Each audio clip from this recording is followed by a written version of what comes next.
It seems Ultraman has disappeared from Pluto and reappeared in the Amazon? Oh, never mind. Never mind. Okay. So, there were some people complaining about a cool thing that Super Productions is doing, and I want to talk about it and shed some light on it. If you haven't heard, if you haven't seen, Super Productions put out 3 like kind of mysterious, creepy, like sepia, brown, gray, smoggy trailers. One with Ultraman, one with Kaiju, and one with Ultraman and Kaiju together, and they all say the same thing. And I think they all say it on the thumbnail too, that Amazon or Ultraman is coming to Amazon. And if you see my thumbnail here, I grabbed some of those images, and there's also a little thing in the corner, hard to see, about the new Ultraman as well, Ultraman Omega, which I'll touch on later. But first I want to talk about the fact that I saw somebody complaining that Ultraman is gone from Pluto, so you can no longer watch Ultraman on Pluto, the streaming TV service. However, Ultraman is still on Tubi, and Ultraman is still on Shout Factory. I believe I checked recently that it is still on Tubi. So if you really want to watch it on a streaming platform, and you don't want to have to pay for Amazon Prime, whatever, I understand. I can understand that. Just that, boom, I can understand that. And the thing is, it's an interesting move because, or it's a move I support regardless. So whoever that was mad about it, moving off of Pluto and going back or going on to Amazon Prime, that's fine. For a long time, you were able to buy Ultraman stuff on Amazon. If you held off, you now have lucked out if you were an Amazon Prime member, which we are for my household, my family, whatever. That's something crucial to us that we use. Semi-crucial. We don't always get Prime deliveries, but whatever. Over the years, it's drifted from I want my packages now to like, ooh, look, now I get books. Now I get whatever. I've been reading the Sonic the Hedgehog comics with my kids, the IDW ones, and that's really cool. Like, that's made bedtime fun. It's something enjoyable. It's gotten my kids more interested in reading and things like that, but that's beside the point. I'm really excited that Ultraman is now on Amazon, and I have Amazon Prime, because while I could have watched on Tubi, some of the Ultraman shows, like Leo, I believe, were available on Tubi Kids if you wanted to watch it without ads. But I pay for Amazon Prime, so now that it's on Amazon Prime, which again has its own, set of limitations and bonuses and pluses and minuses, whatever, I'm able to download the episode. So, like, if my boys want to watch Ultraman, which they frequently do, and they like Jeed especially, Jeed's a really great one, we can download a whole season of Jeed. It'll take a few gigs. And if the internet goes out, which it does sometimes, or if we're traveling, or if we're going to be on the road or whatever, I can have Jeed ready to go, and I can just pull it up, and I don't have to watch it on YouTube or on Tubi and have to deal with all sorts of other weird stuff in the feed. So it's a nice move. I think it's good. The original Ultraman is up there. I think Ultraman Ace is even there, because I tried looking for different Ultraman things to find, like, is Blazar there? Is Zet there? Is Decker there? Zet, Decker, Blazar, Arc. I didn't look for Arc, but Arc's not there. None of the stuff that's come out on YouTube has been released there yet. I feel like what they're doing is everything that's been released by Mill Creek and everything that there's a licensing deal with. Would it be Tokusatsu or who is it? I don't know. I guess with Mill Creek. Whoever they have a licensing deal with Mill Creek, that is good. Because I bought Ultraman Blazar, the series, and it comes with the movie. And I looked at Blazar. The Blazar is there, but it's the movie specifically. But I don't know if it's the dub version of the movie or if it's the Japanese audio with the English subtitles only. I need to double check that. So I'm not a news reporter. I'm just sharing information with you. And I just thought that was kind of interesting to talk about some news that's going on in Ultraman.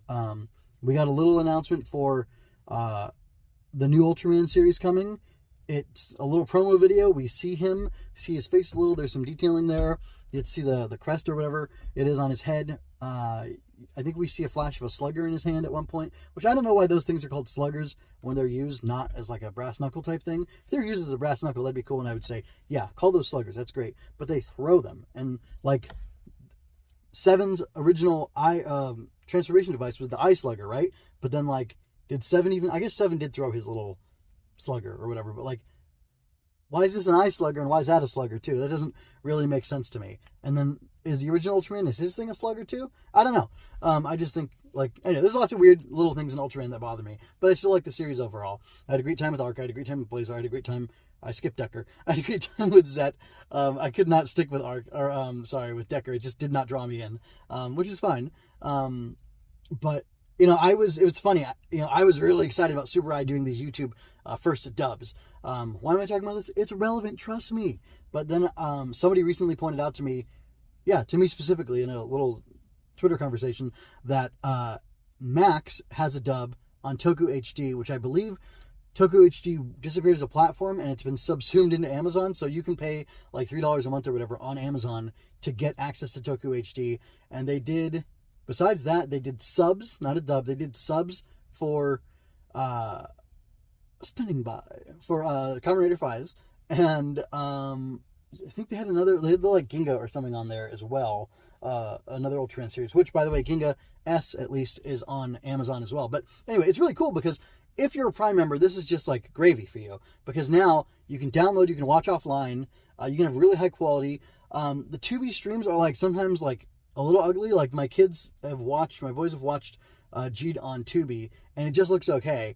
But I pulled up an episode of it on Amazon instead, and I downloaded it, and it looked fantastic. So that's nice. Again, like Amazon's a little bit of a friendlier platform. It's a little more like zoned in on what you want to see and what and not what you don't want to see necessarily. So like if you go straight to the list of whatever, it's just got your stuff there, and you can watch the episodes, and like I said, you can download them, and you can even go directly to your account, your list, your downloads, and start watching stuff from there. And that's just really cool if you want to like whether you're going to marathon the show or not, you can have X amount of them downloaded at a time, and you can just start watching, which is really cool. But like, yeah, Jeed is there, Orb is there, like there's a bunch of stuff. Like I think pretty much everything that's on Tubi / Tokusatsu or Tokusatsu or Shout Factory, their website, if you go there, there's actual stuff there you can find, is now available. And as a bonus, I just happened to look because the anniversary of Kamen Rider first airing is coming up, and I was thinking, man, I want to watch this, and I thought, I checked Tubi Kids, of course it's still there, and it's on Tubi, but I checked Tubi Kids so I don't try to watch it without ads, and then I realized, or just as I was about to do this video, I thought, let me just check real quick to see what's going on in the world of Kamen Rider on Amazon, and sure enough, it must be some sort of Tokusatsu or Shout Factory, whatever deal that they've done, because now you can get Kamen Rider episodes as well downloaded, which is super cool. And if I don't have to deal with the ads, it just makes it a little bit easier. And if I can download it too, that just like, it just removes all these little things are removing the barrier for entry and the barrier for me to watch and enjoy these things the way I want to. And that's really cool. I think that's nice for the consumer. I was gonna say the customer. I'm paying Amazon, but I'm not paying Tokusatsu specifically, or Mill Creek. But money's finite. You got to make the best decision for your family. Some people have huge collections of the DVDs and Blu-rays and whatnot, and a bunch of toys, and I don't. And I've bought a few Blu-rays, selectively the stuff that I really love and treasure. I've purchased, so I'm trying. I want Zet's going to be on Blu-ray now, so I think I'll probably end up buying that. But yeah, I'm excited for what's to come. Also, the original Ultraman is there. It's something I want to jump back into at some point soonish, it's not some point soonish. I've got other projects I have to do. But yeah, anyway, I just wanted to talk about this and talk about some of my excitement for what's going on with Ultraman and the stuff that's already out and how it's more available now. And then spoilers, the new Ultraman. If you don't want spoilers, sorry.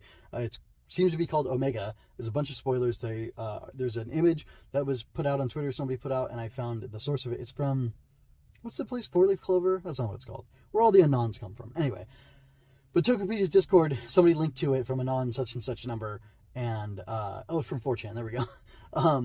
And yeah, it's probably a legitimate image of what this guy looks like. Although I should go back and see, like, what do they have for Blazar and Zet and stuff, and did those look right? I don't know. But anyway, it's interesting. He's very red. He's got a red face. It's cool. I like the emphasis of the color. The silver faces. Anyway, I'll do another video some other time complaining about the aesthetics of Ultraman and how they look, because I got a lot of problems with it. And it doesn't make sense to me why you would limit yourself, especially because, they're beings of light, so they could, light comes in every color, so shouldn't they come in every color too? That'd be really cool. Anyway, that's pretty much it. I'm going to wrap it up here and just let you know that there will be more Ultra stuff coming from Going Ultra, slowly but surely. I want to take time to focus back on Kamen Rider, but more than that, I'm going to be focusing on my family, because that's what matters. No, I'm just kidding. I'm going to be focusing on writing my books. No, I'm not kidding. I am going to be focusing on my family. But in the middle of that, as far as content creation, I'm still working on hammering out the final details on my book. I'd say I keep going between 95 and 98% done with it. because things keep happening and I keep changing them to make the book better. So I'm doing one last pass on the book editorially to add in some things and make it a little bit tighter. Like I can surgically go in and do what I need to do, and that's cool. I just need to make time for it. And anyway, my book, Mockwing Mayhem, it's about magical bugs battling monsters. One of these monsters finds out where a bunch of these magical bugs live, and it wants to go there to murder all of them so it can have an easier time preying upon human children whose emotions are potent and powerful and delicious, and these creatures feed off of the emotions of children. So these magical bugs battle these monsters in order to protect children, kind of like an Ultraman or a Kamen Rider or a Super Sentai or a Power Ranger. And I just think it's cool. I think it's a cool book. It's a lot of fun. It started off with all these explicit Tokusatsu references, and as I went through, I realized I can't do this. But then, fortunately, I started writing another book series, and it has a giant grasshopper that a guy rides called, he's called something else, but ultimately he's called Hopper or something else. And there are bird creatures that they have as enemies that come against them that are mounts that are called Rikashas, which is like shocker backwards. And ultimately this kid's going to combine with this bug grasshopper guy in order to become like a grasshopper knight kind of dude. So it'll be very Kamen Rider-y, and I'll get to pour more of my Toku stuff into that book series. But this one about magical bugs battling monsters, and it takes place all in their world, in the forests, in the bushes, in whatever wilderness outside of your home. Like these, that's where these bugs live, and these evil creatures attack children everywhere because children are everywhere, and so therefore these heroic, noble creatures are everywhere as well to protect children from them. And it's a really cool book called Mockwing Mayhem. You can find out more about it on my website. You can find links in the description, mjmunoz.com, ngmunoz.com/book, if you want to read a short story and also a guide introducing you to this whole world of grow bugs and mockwings and things like that. If you're interested, check it out. I would really appreciate that. Until next time, folks, take care and be well.